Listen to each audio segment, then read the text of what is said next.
Good evening, everyone. I'm Shireen Florence from Excel Global Solutions, the host for today's live.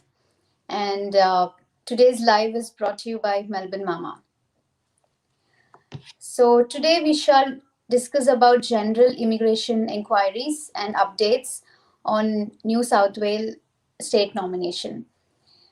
And today we have Mr. Harmeet Uppal with us. He is a registered migration agent from Future Migration and Education Consultants. Mr. Harmeet, over to you. Thank you. Uh, Thanks. Good evening, everyone. My name is Harmeet Uppal. I'm a registered migration agent working for Future Migration Australia or Future Migration Education Consultants, along with the Excel Global in partnership with Excel Global. Uh, I would like to, so we'll provide some updates today. We did a last session. The last session was for WA, the state nomination requirements. This time we bought ahead with the New South Wales requirements and the occupations for state nomination. We'll give you a bit of brief about the nomination requirements and the two subclasses for state nomination.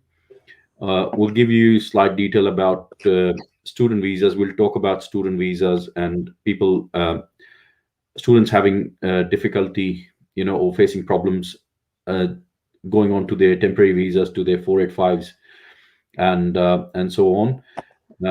There's been recently, it's been due to the lockdown. There's a lot of people that have faced a few problems going on to the TR.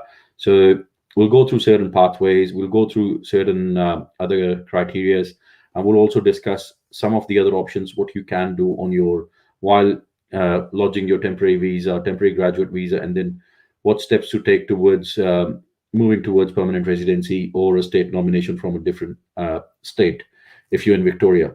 Yeah. We'll start with New South Wales. New South Wales recently came up with, they've updated the occupation list. There's a big number of occupations in the new list for subclass 190 and subclass 491. There's a few regions in New South Wales that are offering subclass 491. Subclass 190, there's a big list that came out, including managers. So we'll go through managers, professionals, technicians, and trade workers, along with community and personal service workers. So people who were previously not invited or did not get their chance or were not lucky enough to go through the nomination last year, you'll see there's a big list out this time, and you will have a good chance of getting through, depending on your points for the 190, and depending on your criteria, whether you meet the criteria for New South Wales. The minimum criteria at the moment for residency is 3 months. So you've got to be living there at least for 3 months in order to get the 190 invite. And the occupations, as I said, there's a lot of occupations in the list this time. So you'll see hotel and motel managers, cafe and restaurant managers, one of the famous ones, or the common occupations that were not in the list before are now, along with accountants and auditors coming in as well. Obviously at higher points. So higher points meeting the residency requirement. I think you've got a good chance of getting through this time, and with the number of seats as well. The other good news would be for enrolled nurses in the division, community and personal service workers. I'm only going through the common occupations, not each and every, because there's a big list, and I probably would not be able to go through the whole list. But I can tell you that this time there's people like cooks, chefs, hairdressers, cabinet makers. They're all in the list at this stage. So, which is a good news for majority of the applicants who were not able to get through previous year. And also the window which is open now is so in the month of August you can apply for an ROI for the 491 subclass. For subclass 190 you don't need an ROI. So for 491, we'll discuss 491 after this. But sorry, I mixed it up a bit, so not to confuse you. This is for the 190. We'll stick with the 190 first and then jump on to the 491. So for the 190, I said there's hairdressers, cooks, and chefs. 3 months of living there. If you're working in your field, it's excellent. But if you're not, you can still apply. You can still apply for your EOI. Make sure you select NSW and or make sure you are in that list and selected NSW for your preferred state, so that you can get invited if you're on a higher or a good ranking with your points. Coming to 491, subclass 491, there's stream 1, stream 2, and stream 3, which New South Wales prefers stream 1. They preferred stream 1 and said that, okay, stream 1 would include people who have been living and working there in the regional New South Wales for the last 1 year. Stream 2 would be for people who've completed their study in the regional New South Wales, not the entire study. So mind you, if you completed your study but not the entire study, you still will be eligible. Stream 3 for people who are in the occupation list and whose occupation is in the list, and they can apply through those regions that are in the list as well. Now, going through certain other criteria, so people living outside New South Wales will be eligible to apply through stream 3. You've got to lodge an ROI, register your interest. So registration of interest. So you put in the registration of interest, and then you wait for your EOI to be selected and you to be nominated.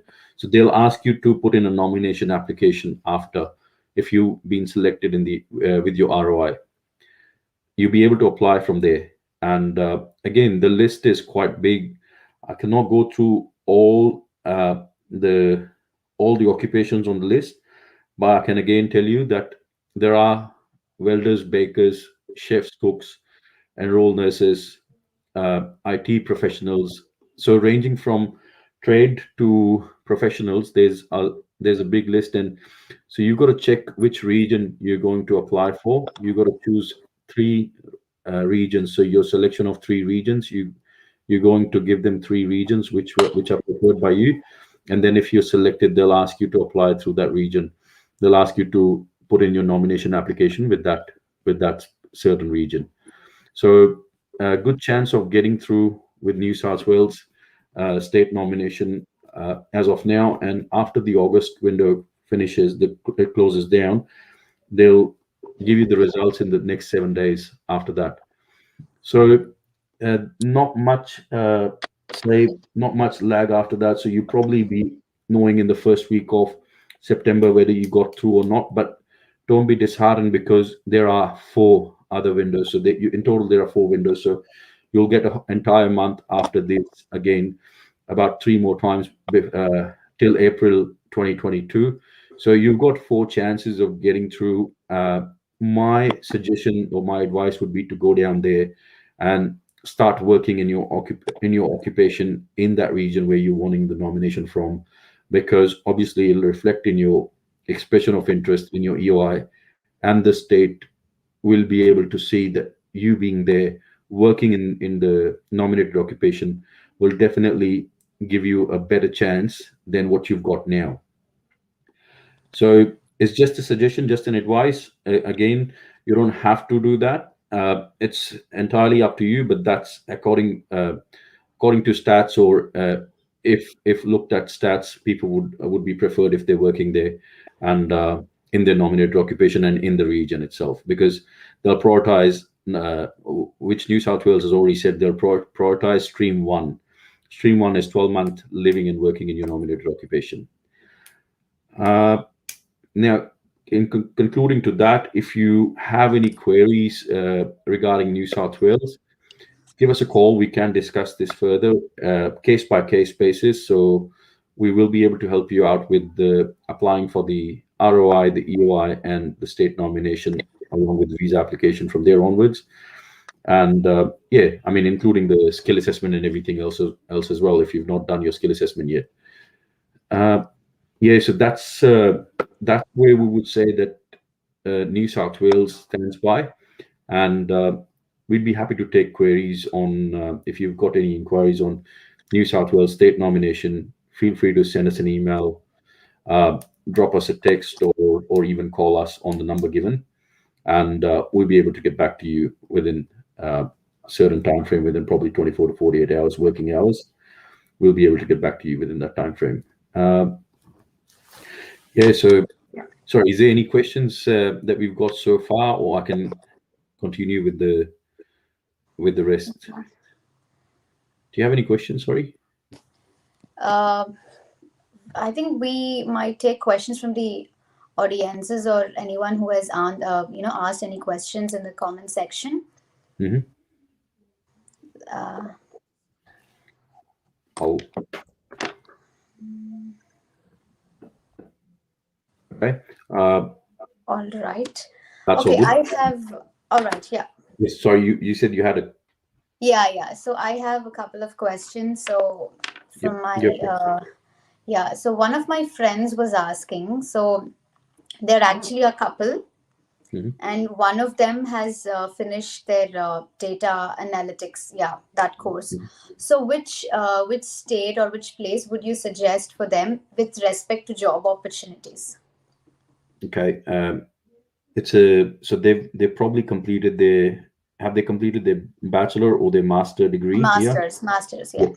Yep. So the first step for them would be they should look into completing a professional year Mhm. or getting some experience on hand to get the skill assessment. So Mhm. if they're looking for moving the state now, are they in Victoria? Yeah, yes, they are.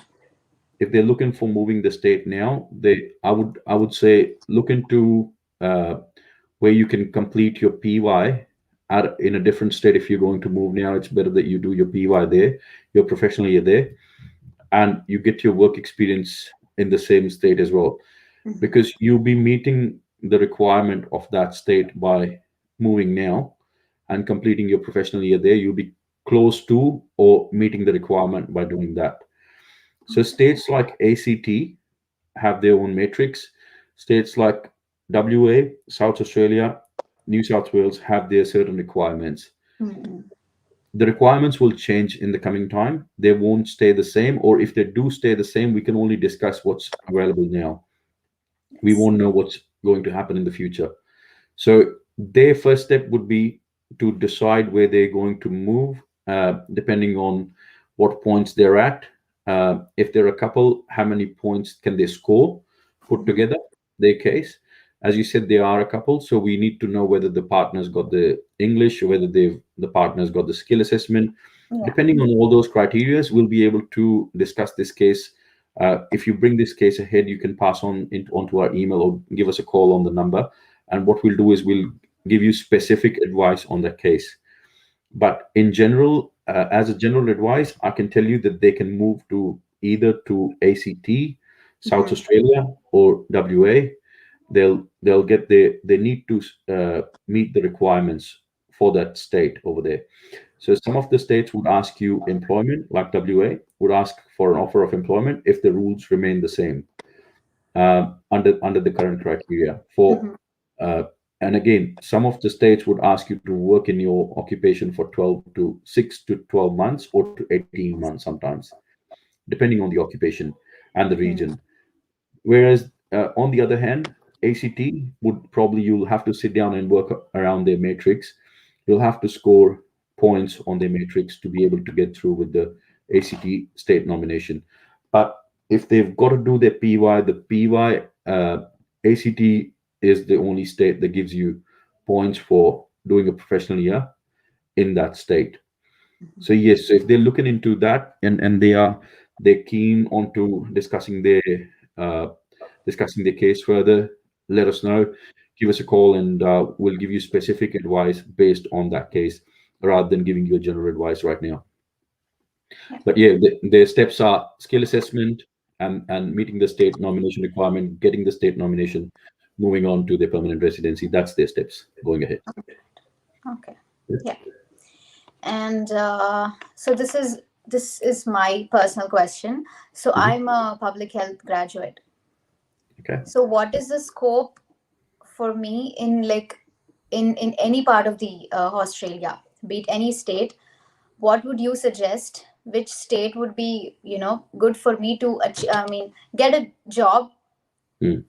in, at least certain amount of time, and then opportunities. What are the opportunities do I have? Uh, what have you completed previously? What's your skill assessment in? And what visa are you on?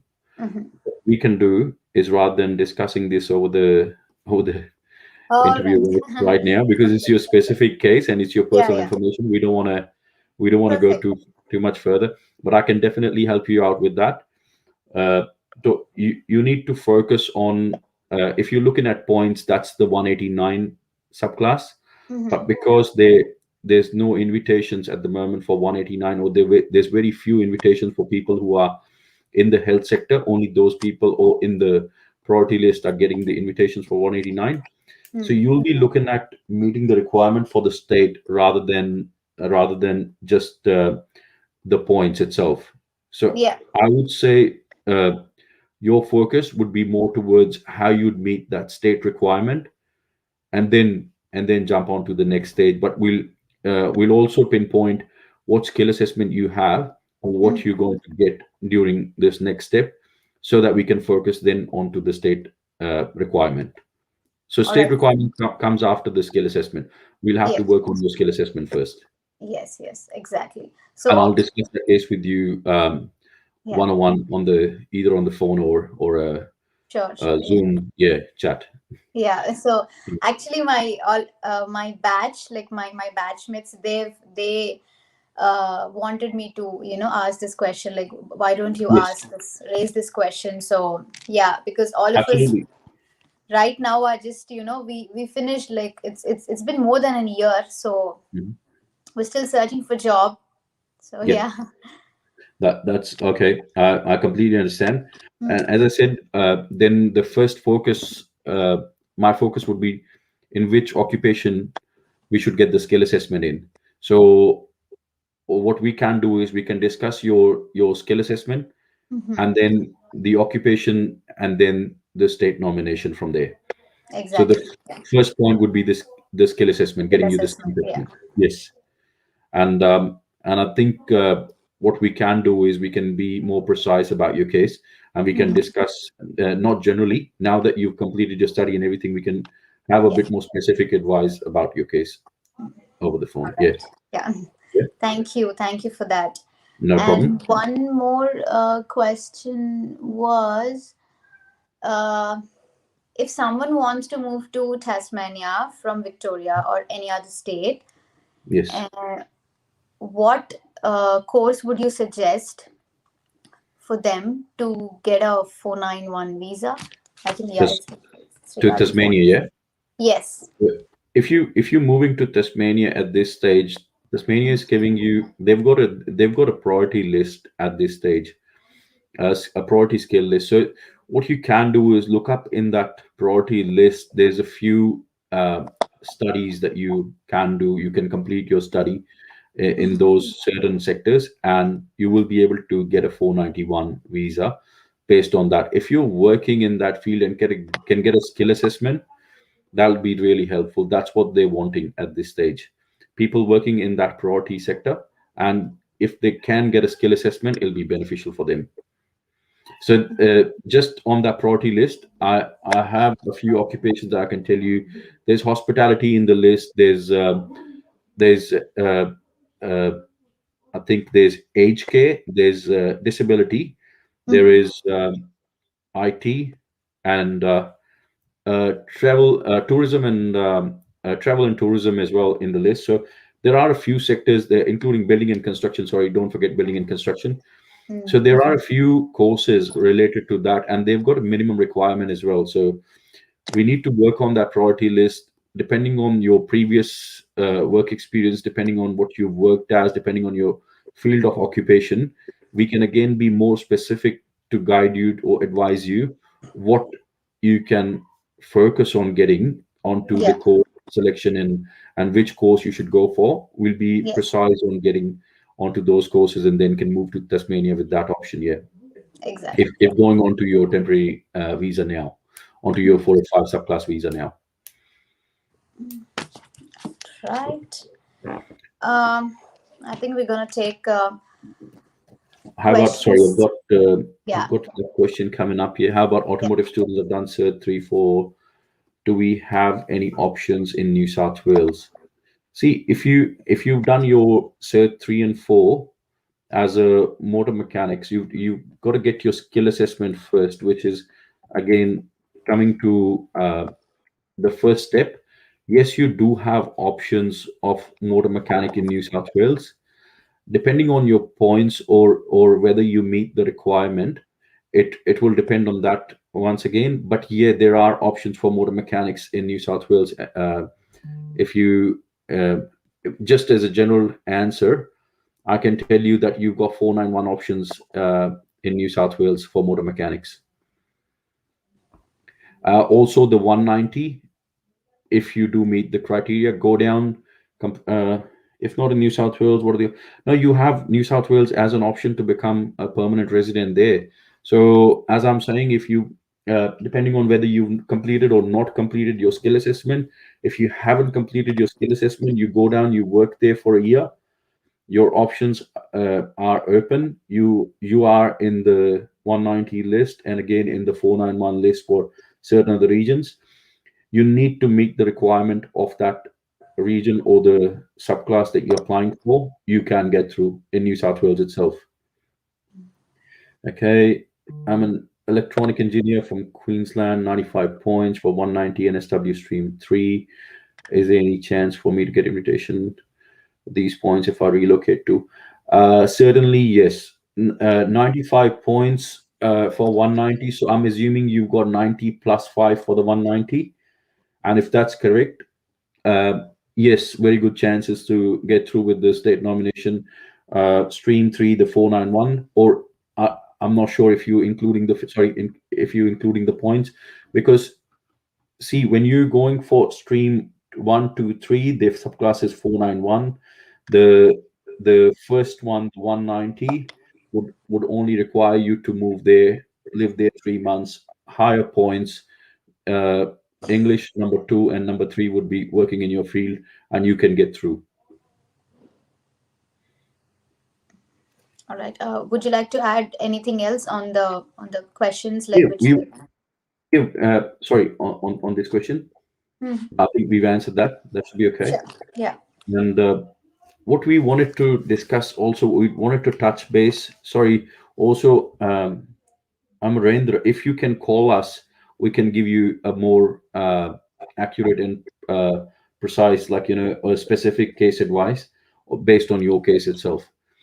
And yeah, so we were going to discuss that people who are on their student visa, who are facing difficulties going to TR as they were not able to give the exams due to the lockdown. The exams were getting cancelled, and they're facing trouble going on, jumping on to the temporary residency, or they're not getting their results on time, and and things like. So there is a relaxation, sorry, which has been advised by the Department of Home Affairs. If you haven't given your English exam, they've given you a relaxation of attaching the test and then can apply through. After that, once you've given your test, you can attach the results of that at a later stage. So the government's already announced that, it's on the website, and yeah, so you guys can work around that now. So no need to be stressed if your visas, because I understand there's a visa deadline of 30th of August, the big deadline, and then the 15th of September again. If that's the case and you do fall under that criteria, you're not able to give your exam or not able to get the result, use that relaxation, given by the government, and then you will be able to attach the results later. But have a peace of mind, give your exam um, in a way that you can come up with the score that you need to get through with the TR.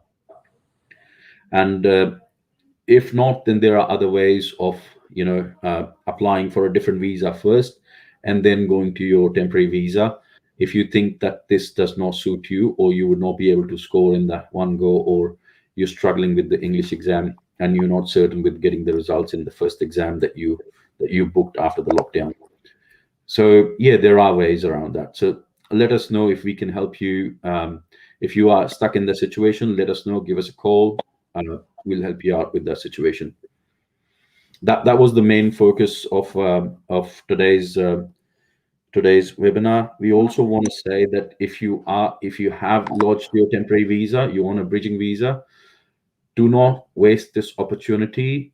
Do give us a call to discuss your specific case, your case with us. We can help you out with relocating or moving to a state where you'll be benefited more, or along with your occupation, specifically for your occupation, you'll be getting the best results.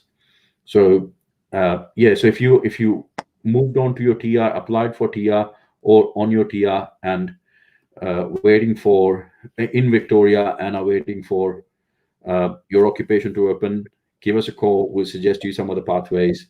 See if you can follow that. Thank you. I think we're good with the timing. I Yeah. believe we've passed the time. We're 5 minutes ahead, but 5 minutes, Yes. sorry, on top of our time. So Yeah. yeah, Thank you, Mr. Harmeet. I think we no got worries. another question. Yeah. Yes, What are the chances for getting invitation with 85 points for computer network engineering professionals? Dinesh, is this New South Wales or is this a general question? If you've got the skill assessment, New South Wales, and you living and working there or are living there at least, there are good chances of you getting through with the 491.